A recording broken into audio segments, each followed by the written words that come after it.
Hello, and welcome to a brand new episode of Podcast Your Story. I am your host, Julie Marty-Pearson.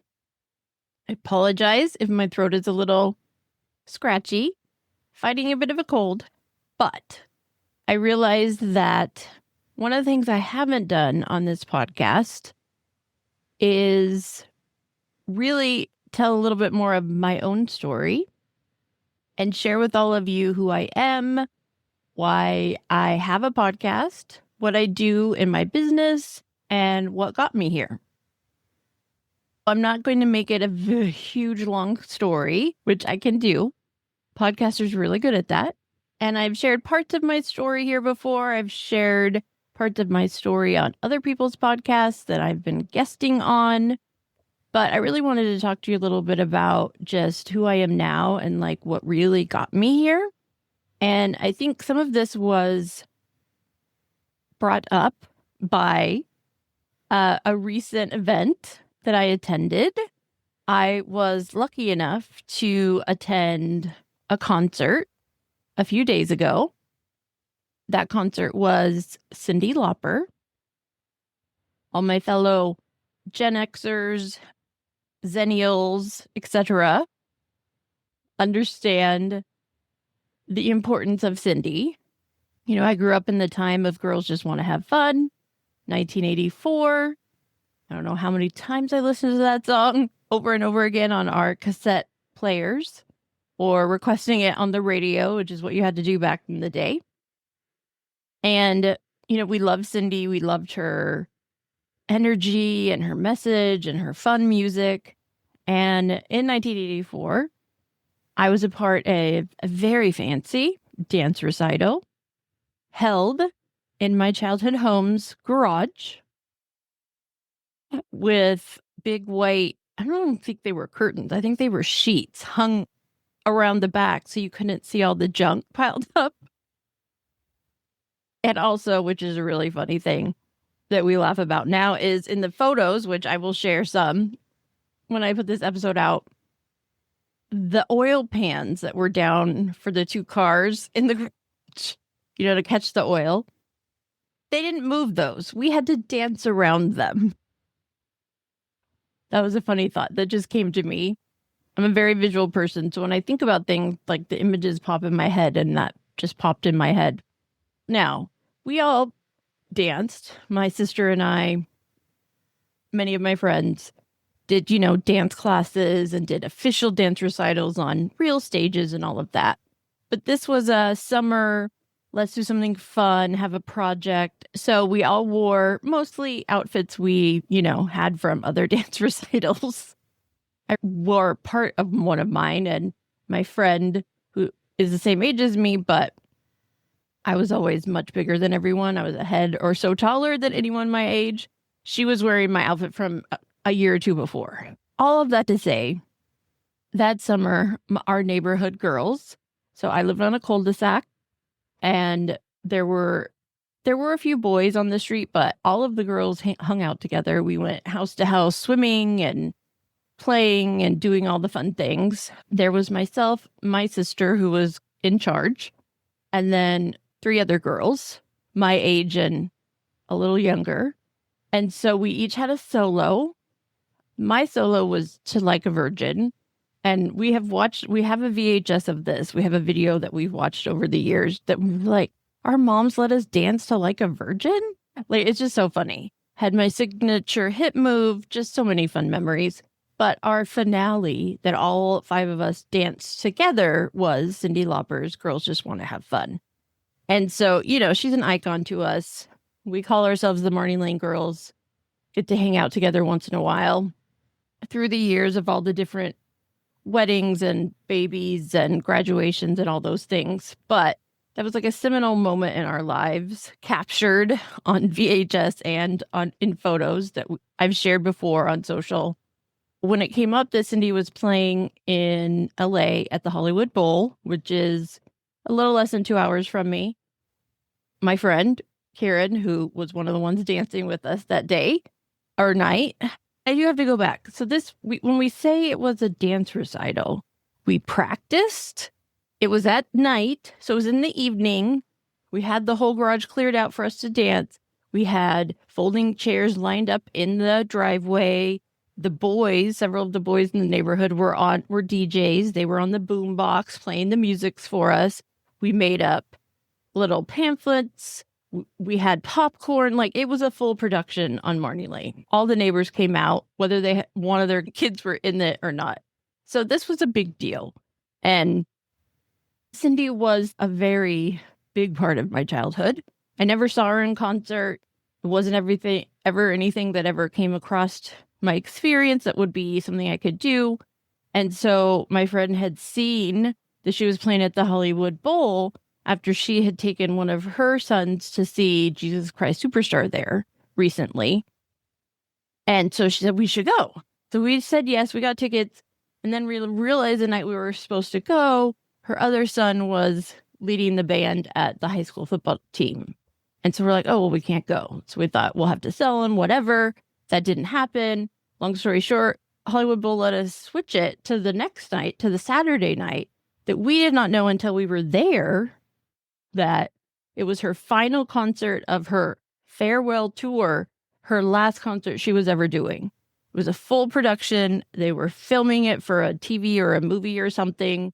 Several times they actually redid the whole song because she wasn't happy with it or something happened that wasn't right. It was crazy. And it was one of those things that could have easily been like, oh, we can't go. It didn't happen. But it did. And we were there and we had no idea it was the very last show ever. And they kept talking about how we have all these special guests. And the opening act was like, special guests. One of them made me cry when I met them. And we were like, what is happening? Throughout the concert, of course, she played all the big songs. But one of the things that really struck me is before almost every song, she told us a story behind the song of why it was written, when it was written, what was happening in her life, her career. And as a podcaster, as someone who has a podcast called Podcast Your Story, who one of my taglines is Your Story Matters. And I was actually wearing my Your Story Matters t-shirt at the concert. It was like, okay, there's a reason I'm here. There's a reason I'm hearing this. There's a reason I'm like, yes, our stories matter. Our stories need to be told. Women's stories matter. Women's stories need to be told.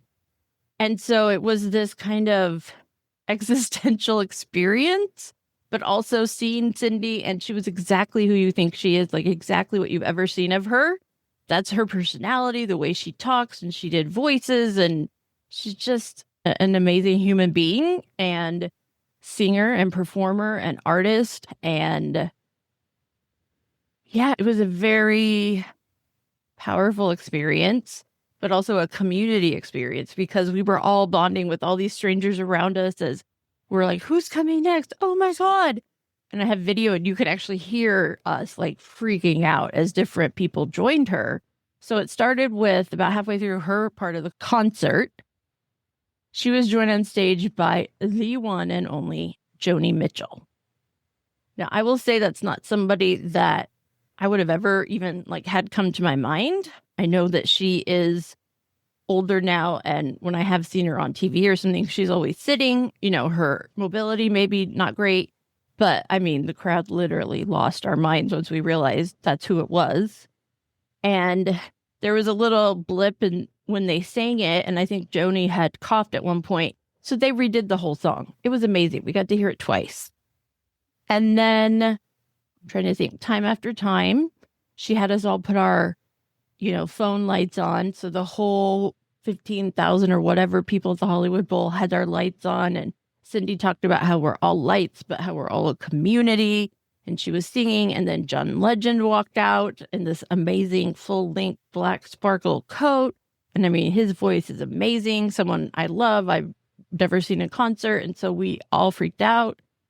And then True Colors, which, is so important, such an important song about being who you are and owning who you are and showing yourself fully, but also allowing everybody to be exactly who they are. And then she was joined on stage during that by SZA. And at the end, they held up the pride flag. And And then they redid that one again. It was such a weird experience because you were like a part of the making of this story and artist and all of these things, and getting to watch them kind of be like, that wasn't right. We're going to do that again. And other thing I loved is the whole time is you actually physically could see Cyndi leading the band. It wasn't the band played and she followed. It was her counting and her moving her hand to conduct them and being like, no, faster, up this, it was such an immersive experience. And then, of course, the song, I was waiting for, we were all waiting for, Girls Just Want to Have Fun, was her closing song, her very last song. She started singing it and she said, I have a gal who, she's a little newer. You might know her. She's going to join me. She starts singing. She kind of moves to the stage. You can tell she's changing outfits again. She changed her outfit. She changed her wig. It was crazy. It was amazing. She even showed a little behind the scenes at one point of her being changed in the background while talking to us. So we see her putting on her coat for whatever this new visual image is for this last song. And as she's doing that, someone walks out from the middle of the stage and, we're pretty far up and nobody saw it first. And then they show, oh, it's Cher in a matching coat with Cyndi as she's changing. And the two of them saying, Girls Just Want to Have Fun. And at the end, Cyndi also said, they started singing, but they were singing and mixing it up. And Cindy's like, girls just want to have fundamental rights. People just want to have fundamental rights. And that's a big campaign Cyndi has been a part of, using her voice, her song, her platform to advocate for women. And it was just this energy that there's an energy at concerts, but it was on a whole other level because it really was like this immersive experience with them performing and everyone around us. And this concert was full of Gen Xers and baby boomers, like very few millennials and down, I would say. Some kids were with parents, but for the most part, it was us. It was women and gay men who Cyndi was an icon for, all different versions of people. But, our generation who she really spoke to, and we were a part of her experience and her journey and her career, to get to experience that. And you could tell a few times as she started to sing or was talking, she would get choked up and start to cry a little bit because we were all at the same time realizing we're witnessing her sing some of these songs for possibly the last time ever live. And, sometimes they come back and do another farewell tour or whatever. We don't know what all of that is, but it was such a powerful, connective experience. And I think there was a reason I was there in terms to remind myself that I very easily get down on what I'm doing with my business, with my podcast. Is anyone listening? Does anyone care? Does this matter? And especially in business, because, there's so many online businesses, so many online coaches, so many podcasts, so many podcasters that you feel like you're one in a sea of millions of the same. And I know that's not true, but we still get in our head. I get in my head all the time. And so bringing all of this to why I'm having this episode to just kind of talk about myself and my own journey was I needed that reminder that there were points at which Cyndi talked about where she questioned herself, where she said, well, I did that. And I don't know what's next. I don't know how to keep this going. And other people would remind her, well, there's chapters in our life. Every chapter has a close and a new beginning. And you never may know what that is, but you have to just do it. And you have to push yourself. And she talked about, being involved in movies like The Goonies and writing songs that other people sang, and sharing her own story and why that was important, and talking about her upbringing in New York and how her family was all immigrants that came here and struggled. And you forget this aspect of our stories are important because somebody else needs to hear that it's okay to be having a hard time. It's okay to question yourself. It's okay to feel like, why am I doing this? Does this matter? Does anyone care? Does my voice matter? Does my story matter? Does what I'm doing in my business matter? I mean, the world is so overwhelming most days and so negative, and not sure where everyone is listening from, but here in the United States, every day is a roller coaster of negativity and awfulness and sadness. And you just think, what could possibly come next? So, all of that to say that whatever you feel a calling to do or say or share or speak, do it, because it may not be immediately obvious why you needed to or who needed to hear it or who needed to see it, but there is this ripple effect. And the only way we're going to get through anything hard, any struggles, any uphill battles, which I feel like everything is, financial difficulty, losing loved ones, grief, loss, all of it, whether it's the loss of a home or to a fire, which happened here this year for so many people, loss of a loved one, loss of a pet, loss of a job or a marriage. There's just so many things that we're all grieving, and you can't tell by looking at someone what they're going through. But one of the reasons podcasting is so powerful and so connective is because it is very intimate. All of you out there listening to this right now, wherever you are, you're choosing to turn it on your computer or put it on in your headphones or your earpods or whatever it may be, or pull this up on YouTube. And that's a powerful thing to know that people choose to listen to you and your voice and what you have to say. And a lot of times in podcasting, you don't know. You feel like, is anybody listening? Does anybody care? We can look at numbers and data that say this many people hit download or this many people listen for 5 minutes or whatever it may be. But it really is in a vacuum in a lot of ways. And there are so many incredible people in podcasting. There are so many incredible women that I have often talked myself out of talking about things or doing things because it's like, oh, well, they've done that. That's fine. They did it so well. No one wants to hear my version. But also that's what podcasting is of course, no one else is going to be like me, or I can't be like them, because we're all uniquely different, from the genetics that made us to our experiences to where we live and, how we were raised, whatever it may be. And as someone who 5 years ago, I probably wouldn't believe you if someone told me I was going to have a podcast, let alone two, let alone multiple other ideas for podcasts in my head.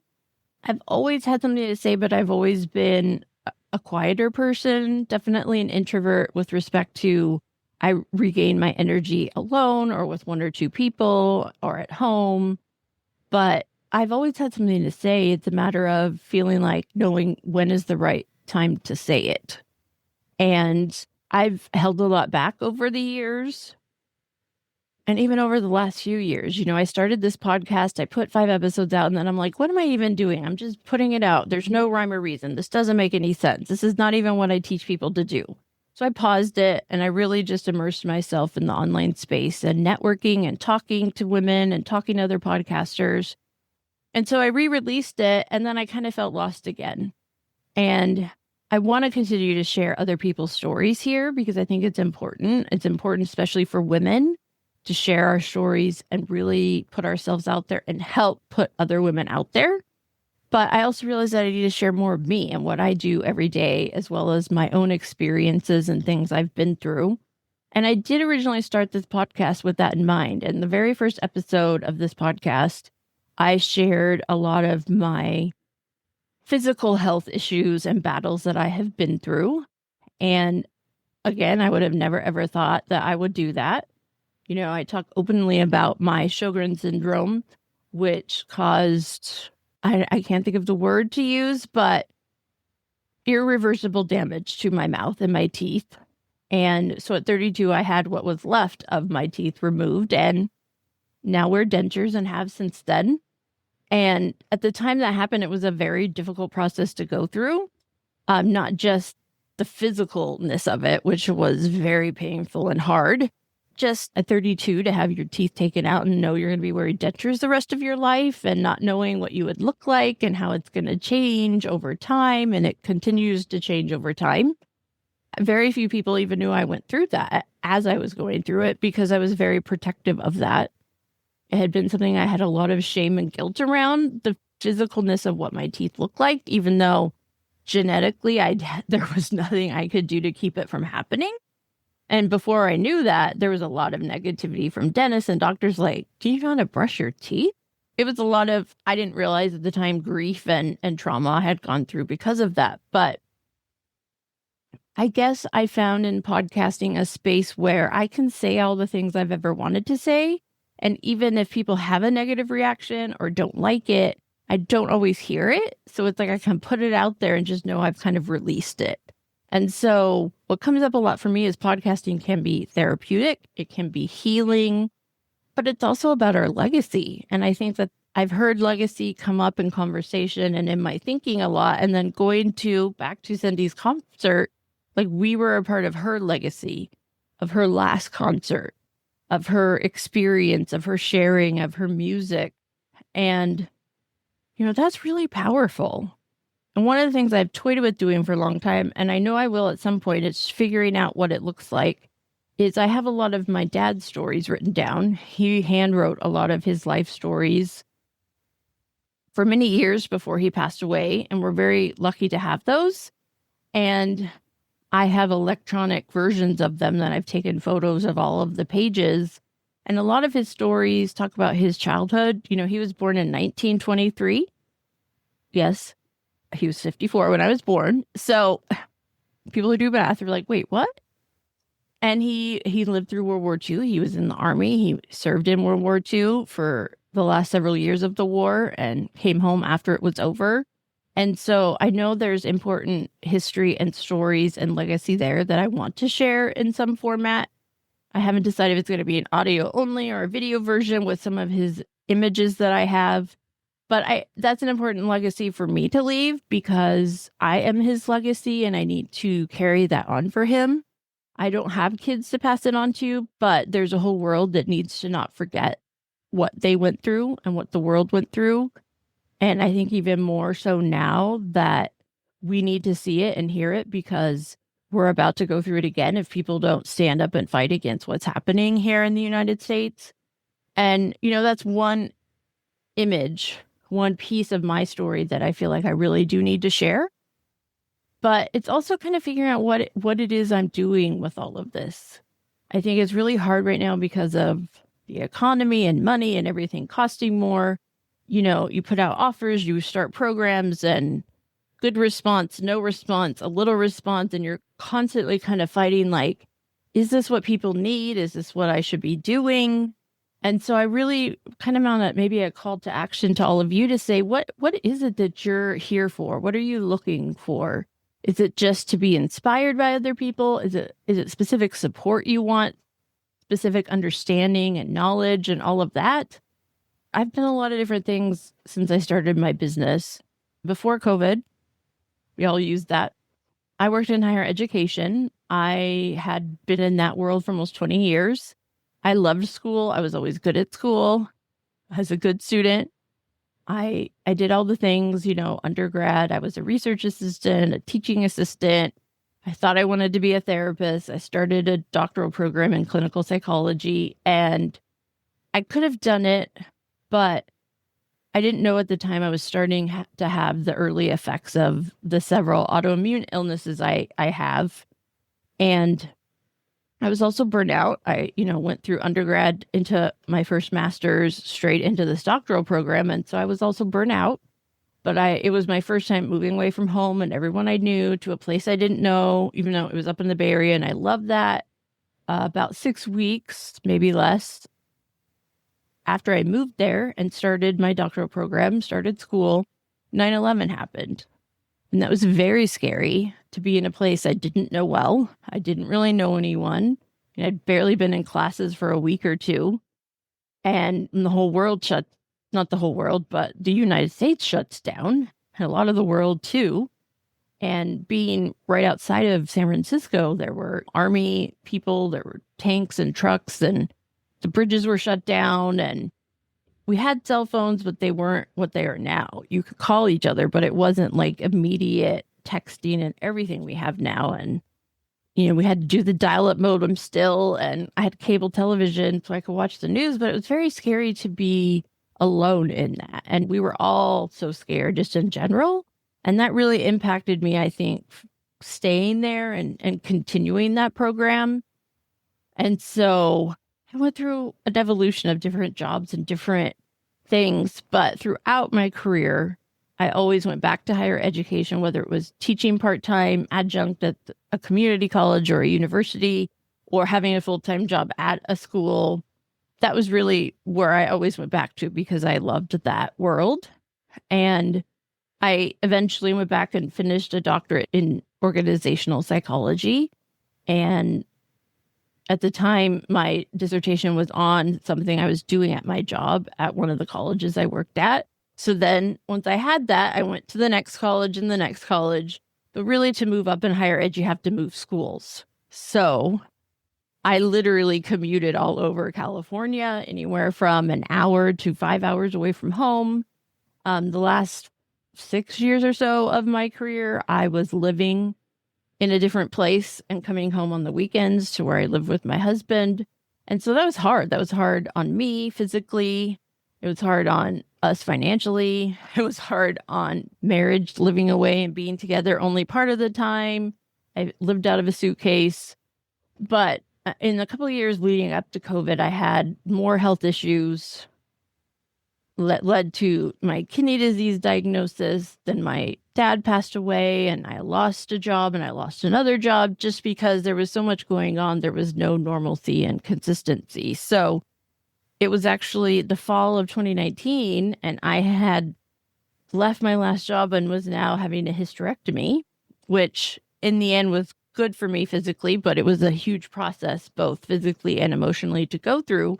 So I was just coming out of all of that when COVID hit. So I was unemployed. I had just gone through some pretty big physical changes. And it was like, oh, what am I going to do with the rest of my life? And I couldn't go get a job in the world I had been in because the schools were all closed and they certainly weren't hiring even once they opened up again. So the last 5 years have been really hard. A lot of ups and downs and uncertainty and not knowing and not understanding. And oh gosh. So originally I started my business in career coaching because obviously that's what I knew. I worked in schools. I knew a lot about career tracks and job changes and, just lots of things. So I did that fairly easily. I mean, it wasn't necessarily easy to find clients, but I knew how to do resumes and vitas and interest letters and talk about career choices. And I'd applied to enough different jobs in my life just because you have to kind of move up and move around that I knew that whole process, but it wasn't exciting to me. It wasn't super, I didn't feel like it was my passion in any way. And so when I took a class on podcasting, they kept saying you have to do it on your business. It's like, well, I kept thinking I had to, but then I didn't because it's, oh, yay, let's talk about resumes and form letters and asking for references. It's like, no, that wasn't exciting or interesting to me in any way. So that is when I started my podcast about pets because it was like, what can I talk about for any given time, any moment without preparation? Animals. Plenty of those stories to share. And so that's where my first podcast started, was to just test out podcasting and see if it was even something I wanted to do or made sense for me. And that really reignited my love of animals, which has always been a part of my life. And I got more involved in animal rescue and I volunteered at my shelter. I worked at one of my shelters for a while. I fostered. And even though I couldn't really do that because physically and emotionally, again, that world is very hard. Shout out to shelter workers and rescuers because they see the worst of humanity every single day and they keep going. I could not. My blood pressure went up and we couldn't get it to come down. The doctor's like, this is not the right place for you. And so I keep the Story of My Pet podcast going because that's my way of giving back by advocating and educating and allowing people to come on and share what they do to help animals. But I also started realizing, like, gosh, so many people need to use this medium of podcasting to help themselves, others, to really educate. And so that's when I decided to start doing my whole business around podcasting and helping other people start podcasts, grow podcasts. And now a large portion of what I do is helping people be podcast guests and use that to, whether it's advocating for something or helping grow their business or helping people buy their book, whatever it may be. So that's really what led me to where I am now with Podcast Your Story, the podcast. with Podcast Your Story Community, which has a membership where I do a lot of workshops and group coaching and things. But in the process of creating this, one of the things that I saw lacking, I had seen it some early in podcasting, but then it faded for different reasons, was spaces for women to come together and really support each other in podcasting. And so that's when I started my networking community, which I called the Women's Podcaster Party, which I just think is fun and kind of a light way of saying, hey, we need time to get together and chat and get to know each other and share our podcast or share what we want to talk about on podcasts or share how we're doing it and how we can help other people do it better or more efficiently. And so it has not been easy. I've spent a lot of time growing that community, a lot of time marketing and getting people to come and getting people to speak and getting people to come back again. And I've definitely hit low points where I'm like, why am I doing this? There's, no money coming out of this. It's just me giving my time and space. And I get a lot of positive feedback when I'm like, where is this going? And is this really what I should be doing? When ultimately, just like everybody else, I need to make money. I say all this to say it's okay if you feel like, is this it? Why isn't this working? What do people really want? What do people really need? It's a hard thing of feeling like you have to shift every time you see something change, like, oh, I got to do that now to get people to want to work with me. And we can't change all the time, but we also have to be responsive to the world around us changing. And for example, with my membership, I launched it and I had a great response. I have 10 founding members, and then it kind of went down. And I've only had 1 or 2 new members since then. So again, I question it. I try all these things. It's like, nobody wants to do this. Is this not what people need? So I just wanted to share that this constant cycle of uncertainty and questioning and what's happening and then a success and then it goes the other way again. It's like, it's exhausting. And it's no wonder so many businesses fail or people give up. But ultimately, it's finding your place in the world and feeling good about what you're doing and creating and helping other people to create. And I know that there are many reasons why I need to keep doing what I have been doing, which is this podcast, which is sharing my own story, which is sharing things I've learned as a podcaster through the last few years, but also creating space for women to come together and meet each other and connect and share and grow together. And that I just have to keep reminding people that these are the things I could do to help you. Is that something you need? Do you want to start a podcast but don't have a lot of money? Hey, I am all about let's do it on a budget because it's possible. I do it on a budget, trust me. But not everybody needs a podcast. But if you have a business, you should be tapping into it. Is it videos on YouTube? Maybe not a full podcast, but just showing up live streaming or with video. Is it being a guest and just consistently every month being on 1 or 2 podcasts a month? I really love helping people figure that out.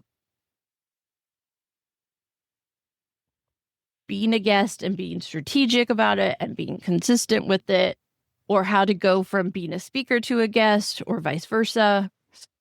I think speaking is very important, and I have helped a lot of my clients do some of that. So one of the things that I did in transition from career coaching to podcast coaching is had to make money. So some people may call it project management, but really VA, virtual assistant, executive assistant work. And there's absolutely nothing wrong with that because one of the things I'm good at is process and lists and organization. I don't always do it well for myself, but I can do it really well for other people. So I have had various clients and still do have a few where I help them with kind of the back end of whether it's managing and scheduling social media marketing, managing their calendar. I have helped several clients with speaking in terms of finding good events to speak at for them, pitching them, getting them booked, follow up, scheduling, and then the follow up with the people they met when they spoke. So I've done a lot of that process, and I know there are a lot of women out there that need to do that, who want to speak more, but don't know the processes. Maybe they just need it set up for them and then they can handle it. Maybe they need it done for them because they just don't have time. And I see that with podcast guesting too, is knowing the right places to go and to set yourself up, whether it's something like Podmatch or other podcast matching services, or just knowing the right places to search for podcasts and what you're looking for and the best way to connect with people. And like I always say, please don't ever ask to be on a podcast you haven't listened to. I get emails every day. Hi, I'm so-and-so, and I have these bullet lists of all these great things I can teach your people. I would love to be on your podcast. And I say, great. You realize you just said you want to be on the story of my pet, right? Yeah, I don't talk about entrepreneurship or business marketing or social media on that. I talk about animal advocacy and rescue and fostering and shelters. That is really annoying as a podcast host, that I have to spend my time reading an email that really should have never come to me. And we're not all perfect, and we change what our podcasts are about. So it's okay. It happens. But if you write an email that says, I want to be on the story of my pet, here are the 5 business topics I can talk about, that tells me, 1, you haven't listened to the podcast to know that we don't talk about those things. And 2, did you even read the name of the podcast? Because you wrote it, but then never said another thing about pets. There's a lot of those little things that I want to help people to avoid. But I also want other podcast hosts not to be annoyed by people sending like form letters basically to every podcast they find on Google or on Listen Notes. All of that to say, I want to hear what you guys need. Where are you struggling in the world of podcasting, in the world of business? Are you wanting to speak more and don't know where to find the right opportunities? Are you wanting to be a guest but have no idea how to get started? Are you wanting to go, well, what do you mean by being a podcast guest strategically? I've thought about a podcast for a long time, but it's so expensive. And the one person I talked to wanted hundreds or thousands of dollars a month. Like, no. There are options. There are options for people that can show you how to do it, and then you do it yourself. There are options for people you can say, hey, I just want to show up and do the episode. You do everything else, right? There's options for all of us. I know when I see some of my fellow entrepreneurs need support in, but that doesn't mean that's what everybody needs. So sharing my stories to let you know it's okay if you feel lost, you feel uncertain, you feel a little like, what am I doing? I think we're all struggling for a lot of reasons right now. But no matter what is happening in the world around us, we are still needed to do what we're doing, which is share our story in podcasting, share our advice, our experience, so other people learn from it and don't make the same mistakes. Other people need their businesses to grow and need to be guesting, need to be speaking, need to be doing all these things that they may not even know yet that they need to be doing. I'm here to say it's okay if you feel any of that.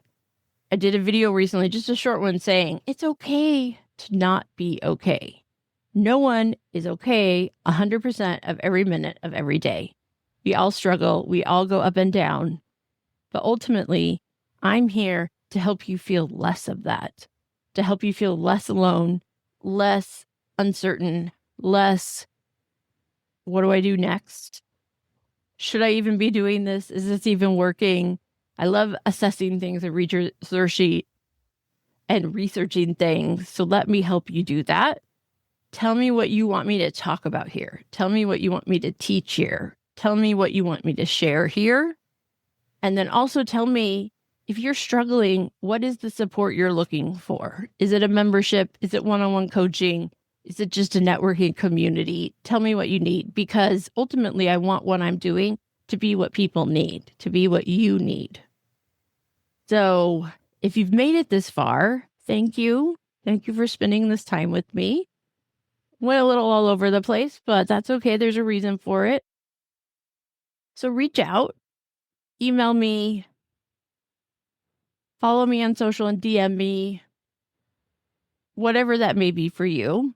Julie@podcastyourstorynow.com is my email. Send me an email. Tell me what you thought. Tell me what came to your head. Tell me what questions you have, where you need support, where you see other people needing support, whatever it may be. I am here for you. This podcast is for you. So tell me what you need so that I can help you move forward, and together we can make a better place for all of us. Because if we don't share our stories, if we don't share our struggles, if we don't help other women and non-binary people in the world, in business, in podcasting, No one else will. And that is why I'm here. And I'm going to continue to be here even on the days where I feel like I don't know what to do next. I am here to figure that out. And I'm here to help you figure that out too. So thank you. And I'm just going to leave you with this thought that I needed a reminder of. And Cyndi Lauper helped me remember that no matter what's happening, no matter how hard it is, no matter how dark it is, you matter, your life matters, and your story matters, and someone out there needs to hear it.